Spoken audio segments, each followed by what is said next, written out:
اعوذ باللہ من الشیطان الرجیم بسم اللہ الرحمن الرحیم۔ اللہ کے نام سے شروع جو بڑا مہربان نہایت رحم والا ہے۔ تو کیسے ہیں آپ سب؟ امید ہے آپ سب خیریت سے ہوں گے۔ آج میں آپ لوگ کے لیے ایک نئی حدیث لے کر آئی ہوں۔ چلیں اسٹارٹ کرتے ہیں۔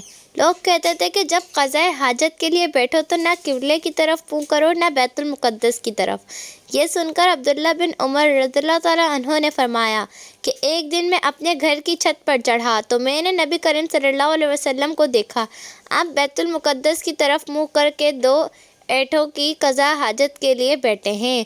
پھر عبداللہ بن عمر رضی اللہ تعالیٰ عنہ نے واثق سے کہا کہ شاید تم ان لوگوں میں سے ہو جو اپنے پیروں کے بل نماز نہیں پڑھتے ہیں۔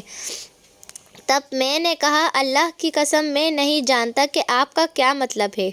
امام مالک رحمۃ اللہ علیہ نے کہا عبداللہ بن عمر رضی اللہ تعالیٰ عنہ سے کہ اس سے وہ شخص مراد لیا جو نماز میں زمین سے اونچا نہ رہے، سجدے میں زمین سے چمٹ جائے۔ تو اگر آپ کو میری ویڈیو پسند آئی ہو تو اس کو زیادہ سے زیادہ شیئر کریں، میرے چینل کو سبسکرائب کر دیں، ویڈیو کو لائک کر دیں۔ اللہ حافظ، السلام علیکم۔